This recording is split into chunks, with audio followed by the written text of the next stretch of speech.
Okay, welcome back to Pork for the Fork.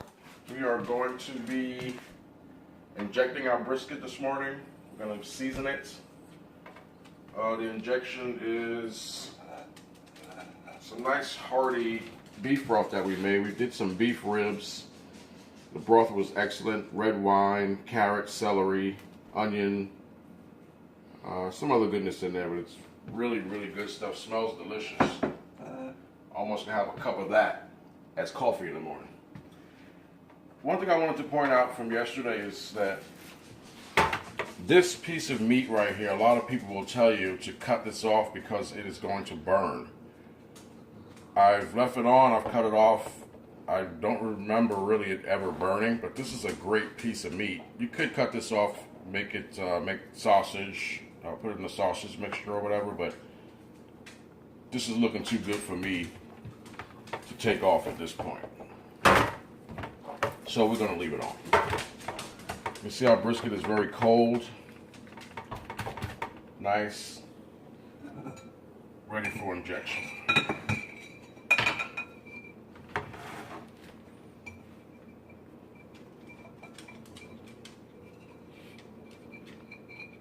What we want to do, a little pattern in here, but a couple little pockets around the side, and don't go through the bottom. Inject. Some of it will, of course, come out. You can see we're getting some. Whoa, whoa, look at that, Mikey.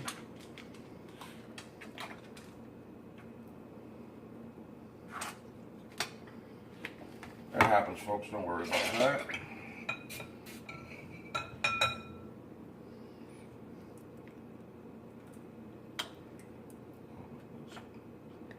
Coming a little bit of a mess there, huh?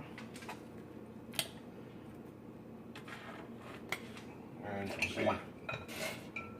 see the brisket actually pumping up there a bit. It's just a little extra moisture.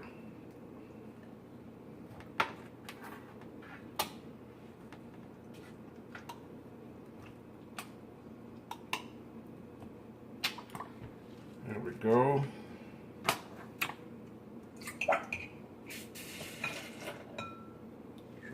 Bit in the point there. Now the point's gonna be pretty juicy, but what we want is keep as much moisture as we can.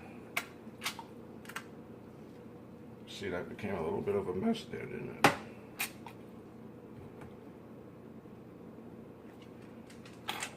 All right.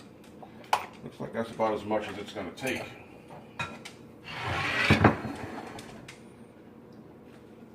Let's take a look at that.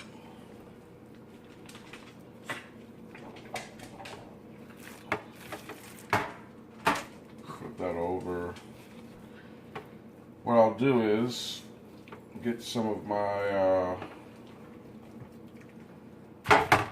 Lee and Perrins is what I like to use, although I could use this red wine, but I like the Lee and Perrins to just put on there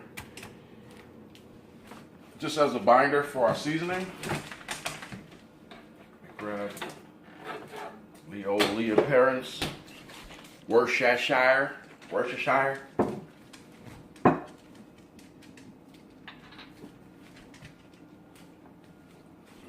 All that on there. Worcestershire sauce is always good for beef. Always, always good for beef.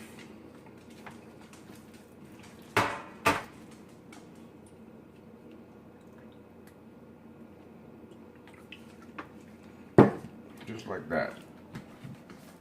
That's good enough there.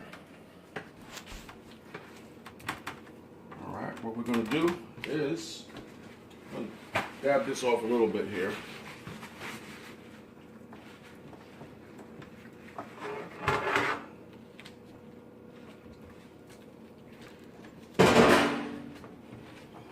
See, our brisket is behaving nicely. There we go. Over on the other side. Let's get a little bit of that moisture off.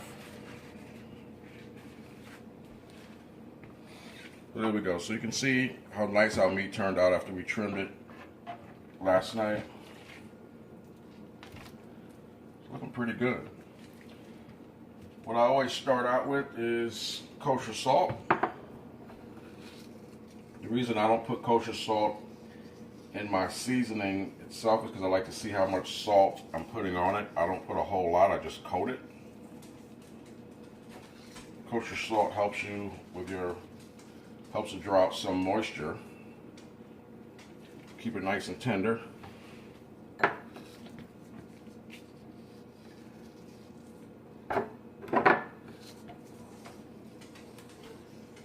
I do season both sides. Some people don't season the fat side. I'm not sure why, but that's a lot of flavor you're missing.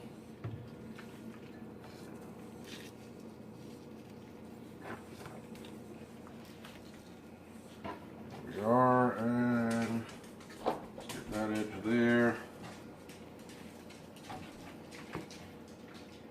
Come on, baby. Here we go with that. Then I like to do fresh cracked black pepper. It's just layers of flavor. I don't like to put pepper in my seasoning mix. I don't ever put pepper in my seasoning mix. I like to crack it fresh.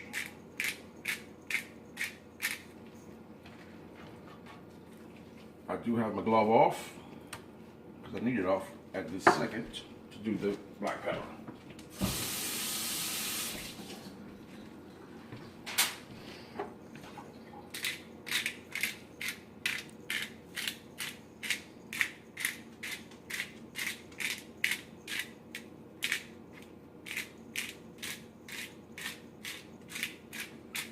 Just like that. That's how I like to do it. Look at that meat. She's looking just delightful. All right, now we're going to get a fresh glove.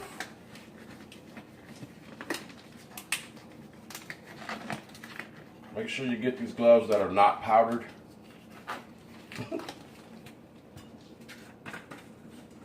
Then what I got is my nice seasoning here. Won't tell you what's in there, but you can look and see, you know, paprika, little this, little that. I like to get a nice little coat right around the edges. This is beef, so it can handle a lot of seasoning. I don't tend to coat it as much as some people will do, but I like to have a nice little coat on there.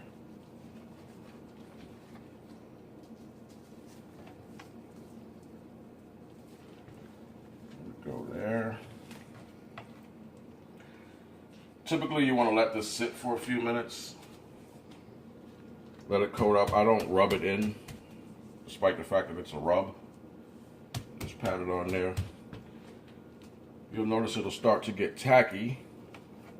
It starts to get red, tacky. You can see it's starting to stick already. That's what the Worcestershire will do. Let it stick on there. A little bit of it comes off.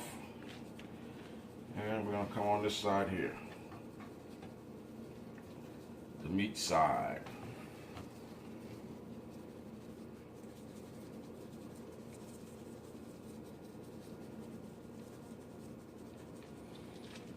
There we go.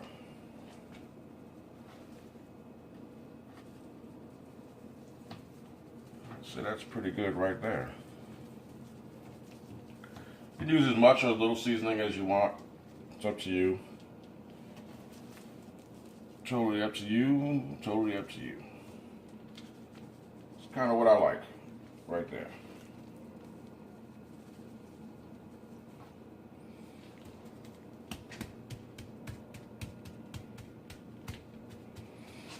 That's it.